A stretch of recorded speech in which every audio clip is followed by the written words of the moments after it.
Hello everyone. तो ये मैं तीसरे से वीडियो लेक्चर रिकॉर्ड कर रहा हूँ एंड आई एम वेरी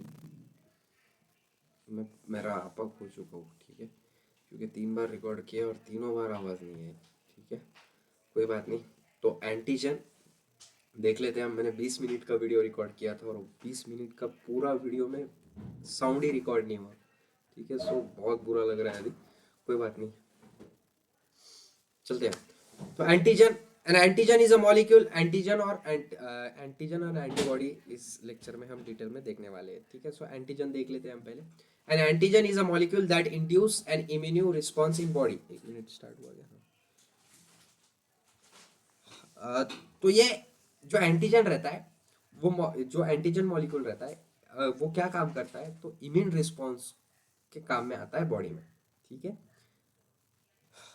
तो जो ये एंटीजन है ना, समझो, एंटीजन मॉलिक्यूल जो रहता है ये इम्यूनिटी को इंड्यूस करने का काम करता है।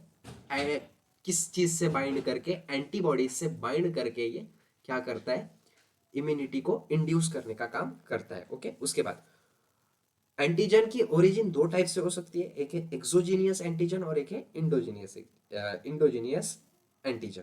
ठीक है, सो एक्सोजीनियस एंटीजन मतलब ऐसे एंटीजन जो बाहर से आए हुए, बॉडी के बाहर से आए हुए, जैसे कि इनहेल करने के टाइम पे, खाने के टाइम पे और इंजेक्शन के टाइम पे। ठीक है, गुड। और इंडोजीनियस एंटीजन मतलब antigen that have been generated within previously normal cell as a result of normal cell metabolism और बिकॉज ऑफ वायरल और इंट्रासेलुलर बैक्टीरियल इन्फेक्शन। इंडोजेनियस मतलब जो बॉडी के अंदर तैयार हुए हुए हैं एंटीजन, और बॉडी के अंदर तैयार होने के बाद नॉर्मल सेल के मेटाबॉलिज्म से या फिर इंटरसेलुलर बैक्टीरियल इन्फेक्शन की वजह से तैयार होने वाले एंटीजन को हम क्या बोलते हैं? इंडोजेनियस एंटीजन बोलते हैं। ठीक है, उसके बाद व्हाट इज एंटीबॉडी? ये एंटीबॉडी का शेप है, आप आगे पढ़ेंगे हम स्ट्रक्चर में। सो एंटीबॉडी को हम इम्यूनोग्लोबिन भी बोल सकते हैं। Immunoglobulin is a glycoprotein that is made in response to antigen and can recognize and bind to antigen that caused it production. मतलब जो एंटीजन है, ये देखो एंटीजन बाइट साइड दिख रही है। एंटीजन देखा हमने क्या रहता है, ये इम्यूनिटी को इंड्यूस करने का काम करता है एंटीबॉडी के साथ बाइंड करके। ओके, सो जो एंटीबॉडी रहती है ये गामा ग्लोबुलिन से बनी हुई रहती है। साथ ही साथ सिंथेसाइज प्लाज्मा सेल में होती है। 20 से 25% इसमें सीरम प्रोटीन रहता है। और साथ ही साथ antibodies are present in serum, tissue fluid and mucosal surfaces. जो एंटीबॉडीज है वो सीरम में प्रेजेंट रहती है, टिश्यू फ्लूइड में प्रेजेंट रहती है और म्यूकोसल सर्फेसेस में भी प्रेजेंट रहती है। All antibodies are immunoglobulin but all immunoglobulin may not be antibodies. Very very important point. सारे के सारे एंटीबॉडीज इम्यूनोग्लोबिन होते हैं, लेकिन सारे के सारे इम्यूनोग्लोबिन एंटीबॉडीज नहीं हो सकते। ठीक है, गुड। उसके बाद की बात देख लेते हैं एंटीबॉडी का structure. An antibody also known as immunoglobulin, immunoglobulin भी बोल सकते हैं हम एंटीबॉडीज को। It is a large Y shape protein produce by beta cell. मतलब ये वाई शेप के जैसा स्ट्रक्चर रहता है। किससे बना हुआ होता है? बीटा सेल से बना हुआ होता है। बीटा सेल से बनता है। That is use by the immune system, मतलब इम्यून सिस्टम से बनता है ये, to identify and neutralize foreign object such as bacteria और वायरसेस। बैक्टीरिया और वायरसेस को न्यूट्रलाइज करने के लिए बनता है ये। ओके, क्या? एंटीबॉडी। और एंटीबॉडी एक्टिवेट कब होती है? जब उस पे एंटीजन बाइंडिंग साइड पे उसके क्या होता है?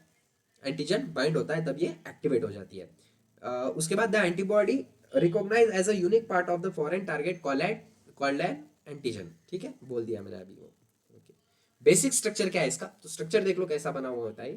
तो compose of 4 polypeptide chain, 4 polypeptide chain से बनता है। 2 आइडेंटिकल और 2 हेवी चेन्स, मतलब 2 आइडेंटिकल लाइट चेन्स रहते हैं और 2 हेवी चेन्स रहते हैं। लिंक बाय डाइसल्फाइड बॉन्ड, ये डाइसल्फाइड बॉन्ड से जुड़े हुए रहते हैं। Light chain similar in all immunoglobulin, जो लाइट चेन रहते हैं वो सिमिलर रहते हैं हर इम्यूनोग्लोबिन में। और लाइट चेन के भी 2 वेराइटीज गिरते हैं, एक कापा और एक लामड़ा। ओके, ये याद रखना है आपको। Light and heavy chain are subdivided into variable and constant region. जो भी वेरिएबल रीजन है और कांस्टेंट रीजन है, इसमें ये डिवाइडेड रहते हैं। ओके, जो वेरिएबल रीजन है उसको हम अमीनो टर्मिनल एंड बोलते हैं। ये कौन सा है? वेरिएबल रीजन है। और जो कार्बोक्सिली टर्मिनल एंड रहता है उसको हम कांस्टेंट रीजन भी बोलते हैं। याद कैसे रखता है, कैसे रखना है आपको? सो कार्बोक्सिलिक टर्मिनल कांस्टेंट सीसी पहले आ रहा है कि नहीं आ रहा है, तो इसको ऐसे याद रख सकते हैं हम। Okay good. क्लासिफिकेशन कैसे रहता है? सो जो आईजी इम्यूनोग्लोबिन रहता है वो 5 क्लासेस में डिवाइडेड है, IgG, IgA, IgM, IgD, IgE. IgG को हम इम्यूनोग्लोबिन गामा भी बोलते हैं, आईजीए को इम्यूनोग्लोबिन अल्फा भी बोलते हैं, आईजीएम को इम्यूनोग्लोबिन म्यू भी बोलते हैं, आईजीडी को इम्यूनोग्लोबिन डेल्टा भी बोलते हैं, आईजीई को हम इप्सिलॉन भी बोल सकते हैं। ओके सो ये फंक्शन क्या रहता है आईजीए का, ये काय में रोल प्ले करता है आईजीए? सो लोकलाइज डिफेंस मैकेनिज्म और एक्सटर्नल सिक्रीशन भी प्ले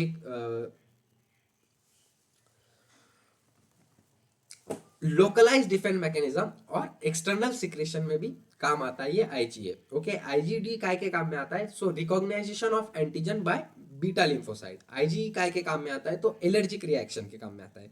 और आईजीजी कॉम्प्लीमेंट फिक्सेशन में और आईजीएम भी कॉम्प्लीमेंट फिक्सेशन में। अब मैं आपको एक चीज बता देता हूँ कि आईजीए मदर मिल्क में भी फिटस मदर मिल्क में भी बहुत ज्यादा अमाउंट में पाया जाता है कोलेस्ट्रॉल में, जो कि हमारे न्यू बॉर्न बेबी को बहुत ज्यादा इफेक्टिव रहता है और उसके लाइफ को सरवाइव करने का काम भी आईजीए करता है। कोलेस्ट्रॉल में प्रेजेंट रहता है ये, जो फर्स्ट मंथ रहता, जो फर्स्ट वीक रहता मदर मिल्क का, उसमें ये आईजीए प्रेजेंट रहता है। ओके और ये बहुत ज्यादा इंपॉर्टेंट रहता है, इसको कोलेस्ट्रॉल भी बोलते हैं। ठीक है आईजीडी ये रिकॉग्नाइज करता बी लिम्फोसाइड को एंटीजन रिकॉग्नाइजेशन के। ठीक है उसके बाद आईजी एलर्जिक रिएक्शन में काम आता और आईजीजी जो है वो रिस्पॉन्सिबल रहता काय के कॉम्प्लीमेंट फिक्सेशन के। अब कॉम्प्लीमेंट फिक्सेशन क्या है? सो इसके पहले वीडियो में मैंने बहुत डिटेल में वो बताया हुआ है और यहाँ पर हमारा इम्यूनिटी चैप्टर पूरा कंप्लीट होता है, इसके बाहर कुछ भी नहीं जाएगा। ओके मैंने सारी डिटेल दे दी आपको। So thank you so much, have a great day. I hope आपको ये समझ में